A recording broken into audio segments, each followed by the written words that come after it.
السلام علیکم ورحمۃ اللہ وبرکاتہ. Welcome back to our channel. سبق نمبر 11 خطوط. آج ہم اپنے اس ویڈیو میں خطوط یہ سبق دیکھنے جا رہے ہیں جہاں مرزا غالب کے خطوط ہیں. یہاں نمبر 1 یہاں پہلی بات دی گئی ہے. ایک زمانہ ایسا بھی تھا کہ دور دراز مقامات پر سندیسے پہنچانے کے لیے کبوتروں کا استعمال کیا جاتا تھا. کاغذ کے پرزے پر لکھا ہوا مختصر سا پیغام کبوتر کے پیروں میں باندھ کر اڑا دیا جاتا جسے وہ منزل مقصود تک پہنچاتا تھا. جب ڈاک کا نظام قائم ہوا تو خطوط کو اہمیت حاصل ہوئی. ہمارے زمانے میں انٹرنیٹ اور ٹیلی فون کی سہولت کے سبب خطوط کا رواج ختم سا ہو گیا ہے، تاہم ادبی خوبیوں کے سبب مکتوب نگاری ہمارے ادب کا حصہ بن گئی ہے. یہاں پر مصنف کا تعارف دیا گیا ہے. مرزا غالب 27 دسمبر سن 1797 کو آگرہ میں پیدا ہوئے. 5 سال کی عمر میں ان کے والد عبداللہ بیگ فوت ہو گئے. ان کے چچا نصر اللہ بیگ نے ان کی پرورش کی. غالب نے ابتدائی تعلیم آگرے میں حاصل کی. 15 سال کی عمر میں وہ دہلی منتقل ہو گئے تھے. سن 1854 میں وہ ذوق کے انتقال پر مغل بادشاہ بہادر شاہ ظفر کے استاد مقرر ہوئے. مرزا غالب نے اگرچہ اپنے اردو کلام کے سبب شہرت حاصل کی مگر انہوں نے فارسی میں بھی بلند پائے کی شاعری کی ہے. غالب نے مکتوب نگاری میں اپنی الگ راہ نکالی ہے. انہوں نے خط نگاری کے روایتی اور رسمی انداز کو ترک کیا اور خط کو بے تکلف گفتگو اور شخصی جذبات کے اظہار کا ذریعہ بنایا. مکتوب نگاری میں غالب کے خطوط کو اعلیٰ درجہ حاصل ہے. ذیل میں ان کے مختلف موضوعی خطوط دیے جا رہے ہیں. ان کی اردو خطوط کا مجموعہ عود ہندی کے نام سے سن 1868 میں اور دوسرا مجموعہ اردو معلیٰ کے ان کی وفات کے بعد شائع ہوا. مرزا غالب نے 15 فروری سن 1869 کو دہلی میں وفات پائی. دیکھیے یہاں پر مرزا غالب کے کچھ خطوط دیے گئے ہیں جو کہ انہوں نے لکھے ہیں اور ہم جانتے ہیں کہ خطوط کو مکتوب نگاری میں ایک اہم ادب میں اس کا ایک الگ ہی حصہ ہے، ایک اہم حصہ دیا گیا ہے اور جو کہ غالب نے مکتوب نگاری میں ایک الگ ہی اپنی راہ نکالی ہے. انہوں نے خط نگاری کا روایتی اور رسمی انداز کو ترک کر کے انہوں نے ایک بے تکلف گفتگو ایسا جیسے کہ کوئی آمنے سامنے بیٹھ کر اپنے بات کر رہا ہو ایسے شخصی جذبات کا اظہار انہوں نے اپنے خطوط میں کیا ہے. یہاں منشی شیو نارائن آرام یہاں پر انہوں نے ان کے نام خط لکھے ہیں.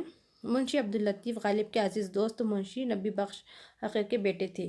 اس دوستانہ رشتے کی وجہ سے غالب کو حقیر کے اہل خانہ کا بڑا خیال رہتا تھا. اسی لیے جب عبداللطیف کے یہاں لڑکا پیدا ہوا تو غالب نے انہیں تہنیتی خط بھیجا. منشی شیو نارائن آرام غالب کے دوستوں میں سے تھے. مرزا ہر گوپال دفتار آرام نے غالب کے خطوط مرتب کرنے کے لیے ان سے اجازت چاہی تھی مگر انہیں سختی سے منع کر دیا گیا. غالب اپنا پتہ غالب دہلی لکھوانا چاہتے تھے مگر آرام غالب کا مکمل پتہ لکھتے تھے، اسی لیے آرام کے خطوط انہیں سوری طور پر پسند نہیں آتے تھے. آرام کا اپنا پریس تھا جہاں غالب کی کتابیں شائع ہوتی تھیں.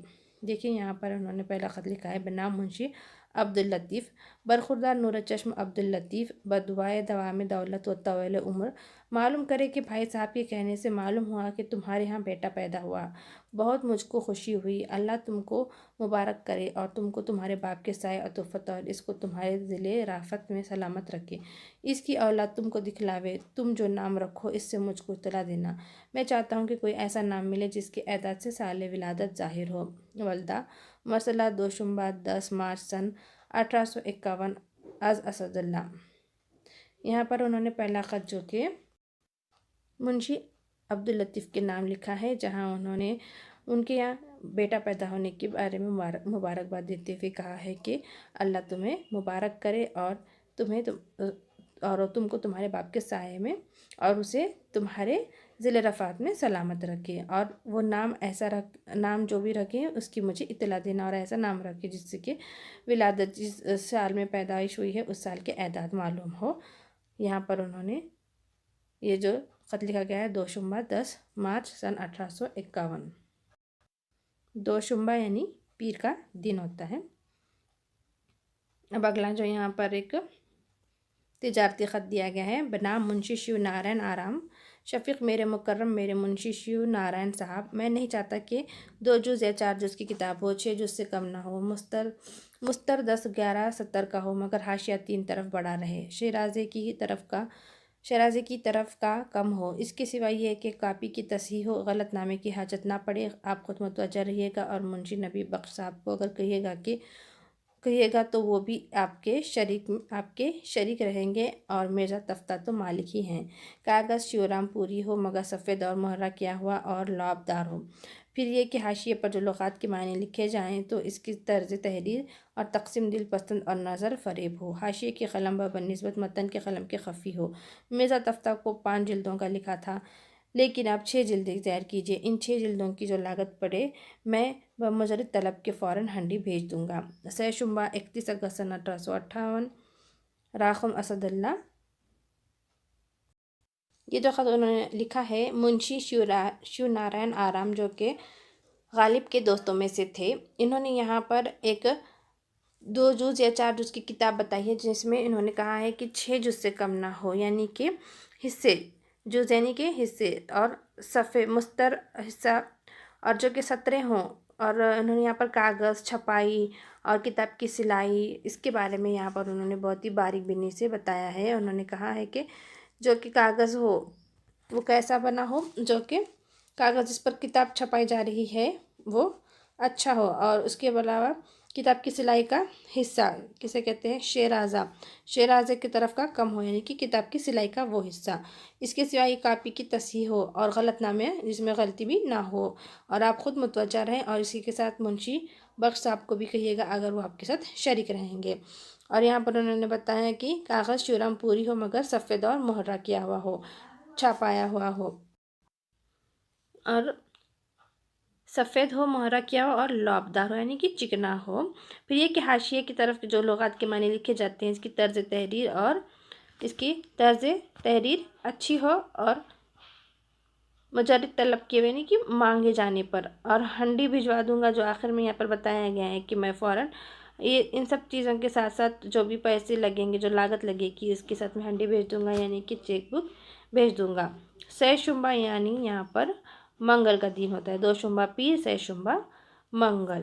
اگلا جو ہے خط انہوں نے لکھا ہے بنام نواب حسین مرزا، بھائی صاحب، آج تک سوچتا رہا کہ بیگم صاحبہ قبلہ کے انتقال کے باب میں تم کو کیا لکھوں۔ تعزیت کے واسطے 3 باتیں ہیں: اظہار غم، تلقین صبر اور دعائے مغفرت۔ سو بھائی، اظہار غم تکلف محض ہے، جو غم تم کو ہوا ہے ممکن نہیں کہ دوسرے کو ہوا ہو۔ تلقین صبر بے دردی ہے، پس ایسے موقع پر صبر کی تلقین کیا کی جائے۔ رہی دعائے مغفرت میں کیا اور میری دعا کیا، مگر چونکہ وہ میری مربیہ اور محسنہ تھی، دل سے دعا نکلتی ہے۔ تمہارا یہاں آنا سننا چاہتا تھا، اس واسطے خط نہ لکھ سکا۔ اب جو معلوم ہوا کہ دشمنوں کی طبیعت ناساز ہے اور اس سبب سے آنا نہ ہوا، یہ چند سطریں لکھی گئی ہیں۔ حق تعالیٰ تم کو سلامت اور تندرست اور خوش رکھے۔ 5 نومبر سن 1866 تمہارا خوشی کا طالب غالب۔ یہاں پر انہوں نے یہ خط جو لکھا ہے نواب حسین مرزا کے نام، یہاں پر انہوں نے ان کی بیگم کے انتقال کے بارے میں لکھا ہے، اور تعزیت کے واسطے کہیے کہ 3 باتیں بتائی ہیں، یعنی کہ ہم اپنے اظہار غم کر رہے ہیں، اور ساتھ میں تمہیں تلقین ہے کہ تمہیں صبر حاصل ہو، تم صبر سے کام لو، اور جو کہ مرحومہ ہے ان کے لیے دعائے مغفرت کی ہے۔ اور وہ کہتے ہیں کہ اس وقت میں، اس غم میں، جو کہ تلقین صبر بے دردی ہے، لیکن پھر بھی ہم یہی دعائیں کریں گے۔ اور رہی بات مغفرت کی، تو میں کیا ہوں جو ان کے لیے دعا کروں، لیکن پھر بھی میں ان کی دعائیں مغفرت ہی کرتا ہوں۔ میں نے سنا تھا کہ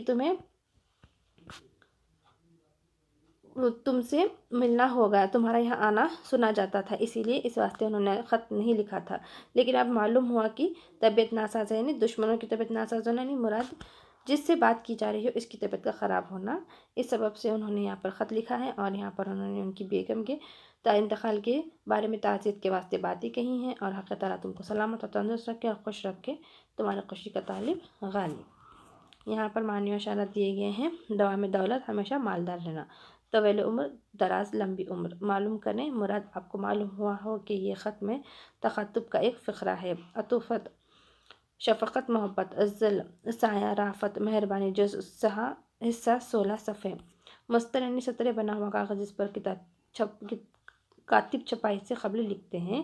شیرازہ یعنی کہ کتاب کی سلائی کا حصہ۔ مہرہ، چھاپا۔ لعابدار، چکنا کاغذ، نظر فریب، دلکش، خفی، باریک، بمجرد طلب کیے جائے، مانگے جانے پر۔ ہنڈی، چیک، کاغذ، زر، روپیہ وصول کرنے کے لیے دیا جانے والا سرکاری کاغذ۔ 2 شنبہ پیر، سہ شنبہ منگل، مربیانی پالنے والی، محسنین احسان کرنے والی، دشمنوں کی طبیعت ناساز ہونا، مراد جس سے بات کی جا رہی ہے اس کی طبیعت کا خراب ہونا۔